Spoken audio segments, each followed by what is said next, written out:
मित्रों, हम पिछले पीरियड में अलंकार के बारे में पढ़े थे।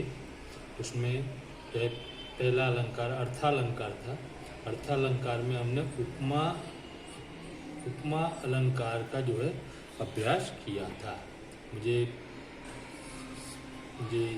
लगता है कि आप लोगों ने उसको तैयार कर लिया होगा। आज हम पढ़ेंगे रूपक अलंकार। रूपक अलंकार की परिभाषा क्या होती है? तो जहाँ उपमेय में उपमान का आरोप हो तो उस अलंकार को रूपक अलंकार कहा जाता है। इसमें रूपी शब्द छुपा होता है, दो शब्दों के बीच में रूपी शब्द छुपा होता है जिसका विग्रह करना पड़ता है। तो उसमें पता चलता है कि ये जो है रूपक अलंकार है। कैसे? उदाहरण दिया हुआ है, बंदहु चरण कमल रघुवर के। बंदन करना, श्री राम के चरण कमलों की वंदना करना। अब यहाँ पे जो है वो रूपक किसमें छुपा है? तो चरण कमल। तो चरण कमल उसको विग्रह करते हैं, तो चरण रूपी कमल। एक दूसरा उदाहरण है, विरह कमंडल कर लिए बैरागी दो नैन। विरह कमंडल कर लिए बैरागी दो नैन, मांगे दरस मधुकरी झुके रहे दिन रहे। तो इस प्रकार से यहाँ पर जो है कवि ने यहाँ पर एक विरह रूपी जो है यहाँ पे जो अलंकार का है, तो विरह कमंडल था, तो विरह रूपी कमंडल। विरह रूपी कमंडल। यहाँ पर जो है विरह की विरहिणी नायिका जो है वो उसके दो नयन निरंतर जो है झर रहे हैं। बैरागी के नयन जो है वो उसने ईश्वर के प्रति लगा दिया है। मांगे दरस मधुकरी, वह दर्शन के लिए वह भगवान से मधुकरी मांगती है, भिक्षा मांगती है और दिन रात उसी में लगी रहती है। इस प्रकार से जो है यहाँ पर विरह रूपी कमंडल को जो है वो रूपक अलंकार के रूप में लिया गया है। ये दो उदाहरण है।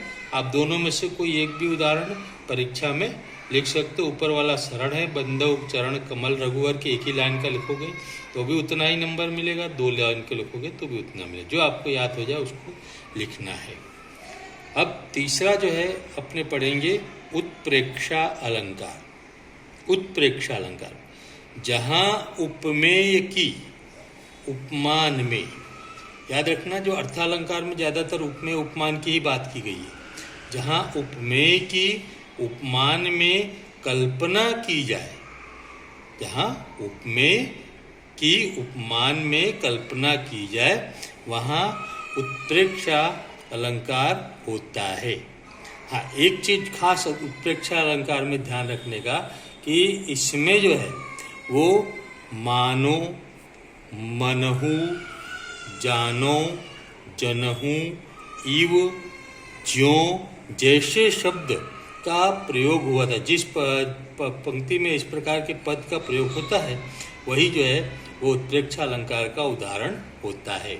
जैसे यहाँ पर एक उदाहरण अपने पढ़ते हैं, तरती तनूजा तट तमाल तरुवर बहु छाए। तरती तनूजा तट तमाल तरुवर बहु छाए, झुक कुल सो जन पर सान हित मनु सुहाए। ठीक है, तो ये जो है इसमें जैसे यहाँ पे देखो मैंने मनहु के नीचे अंडरलाइन किया है। तो ये जो है यहाँ पर आपका जो है वो उत्प्रेक्षा अलंकार का उदाहरण बना हुआ है। परिभाषा और उदाहरण दोनों तैयार करना है। और एक और इससे सरल उदाहरण है, मानो अरुण तमर मय राशि। मानो, तमर मतलब अंधकार, अरुण मतलब सूर्य, मानो शब्द आ गया है।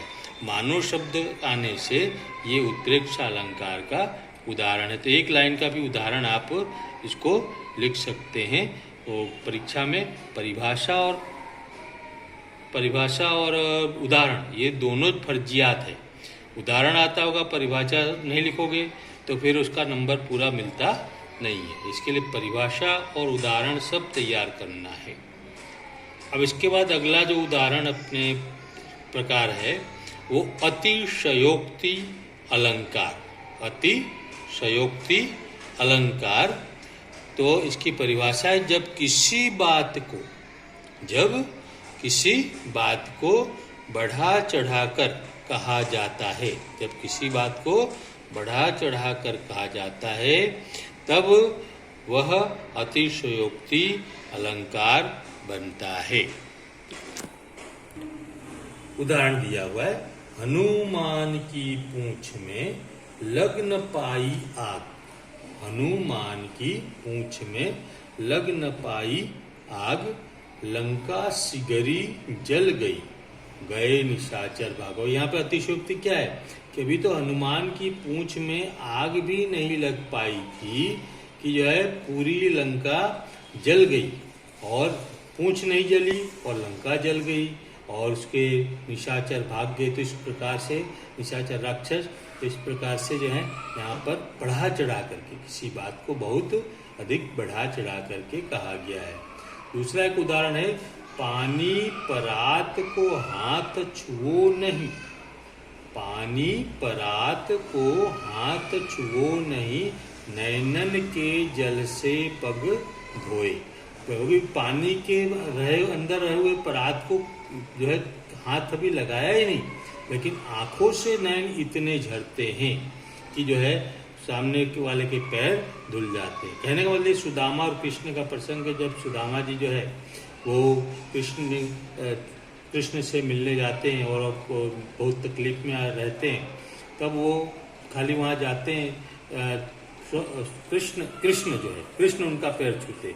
तो कृष्ण जो है फिर उनको बैठा करके, मित्र हैं, फिर वापस ब्राह्मण भी हैं, तो इसलिए उन्होंने पहले पैरों को धोया जिसमें बहुत सारे मिट्टी, धूल, कंकड़ सब लगे हुए थे।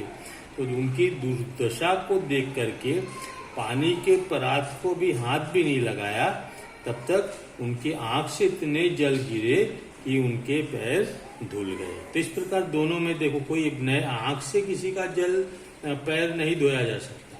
आंसू झरते हैं बहुत सारे, एक बहुत सारे गिरने लगते हैं, लेकिन उससे पैर धोया जाता नहीं। तो इस प्रकार से यहाँ पर ये अतिशयोक्ति की बात की गई है। फिर अगला उदाहरण है संदेह। अगला प्रकार है संदेह अलंकार। संदेह अलंकार जिसमें शंका हो, संदेह हो।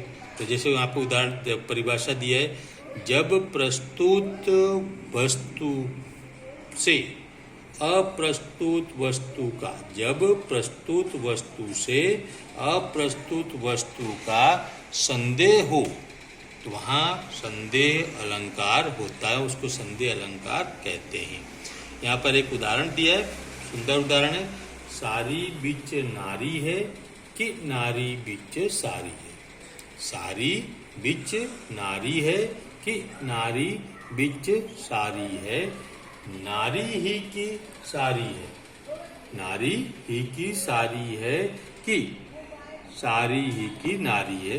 तो ये द्रौपदी का चीरहरण का दृश्य है। कृष्ण जो है वो द्रौपदी को बचाने के लिए वो पूरा जो है वस्त्रों का थान जो है वो खोल देते हैं। तो लोगों को पता चलता भाई स्त्री साड़ियों के बीच में है, ये साड़ी की बनी हुई है। ये सब जो है उसको संदेह होता है। दूसरा उदाहरण यहाँ पे दिया है, यह काया है या शेष उसी की छाया। यह काया है या शेष उसी की छाया, क्षण भर उनकी कुछ नहीं समझ में आया। नायिका इतनी दुबली हो गई, क्षीण हो गई है कि उनको पहचानने में जो है लगा, कितनी जो दिखाई नहीं पड़ती थी, उसका शरीर डिलडोल वाला था, वो आज जो है एकदम से दुबली हो गई है। तो उसके लिए यह कहा गया है, यह काया है, यह शरीर है, या शेष उसी की केवल उसकी छाया रह गई है। क्योंकि अब उसमें कुछ दिखाई देता नहीं है, तो क्षण भर उनकी समझ में नहीं आया, ऐसा कहा गया है। अब लास्ट जो है उदाहरण है अर्थालंकार का, यही और अपने कोर्स में है मानवीकरण अलंकार। मानवीकरण अलंकार की परिभाषा है, इस अलंकार में प्रकृति पर मानवीय व्यवहारों का आरोप किया जाता है, अर्थात कि प्रकृति को मानवीय रूप दिया जाता है, मनुष्य के समान आचरण करने लगती है प्रकृति, तब वहाँ पर मानवीकरण अलंकार बन जाता है। जैसे यहाँ पे उदाहरण दिया है, आज नदी बिल्कुल उदास थी, सोई थी अपने पानी में। मतलब कि एक नदी जो है एक नायिका के रूप में व्यक्त किया गया है, बहुत उदास है किसी पीड़ा के कारण, किसी कारण, या तो उसका जो है जल स्तर बहुत कम हो गया है। तो जल स्तर कम हो जाने से कवि को लगता है कि नदी बहुत उदास है, पानी नहीं है जिसके लिए वो है नहीं, तो जैसा लगता है कि वो अपने पानी में सोई थी, पानी अदृश्य हो गया है, तो जैसे अपने पानी में सोई हो। तो इस प्रकार नदी का मानवीयकरण अलंकार किया गया है। नदी प्रकृति की वस्तु है, लेकिन उसको मानवीय मनुष्य के रूप में व्यक्त किया गया है। दूसरा एक और उदाहरण है, बीती विभावरी जागरी अंबर पनघट में डुबो रही तारा घट उषा नागरियां। जो भोर वेला का वर्णन किया गया है कि अब जो है ये रात जो है, विभा मतलब रात अब बुझ गई है, बीत गई है, अब जागो, उषा को कहते हैं अब जागो।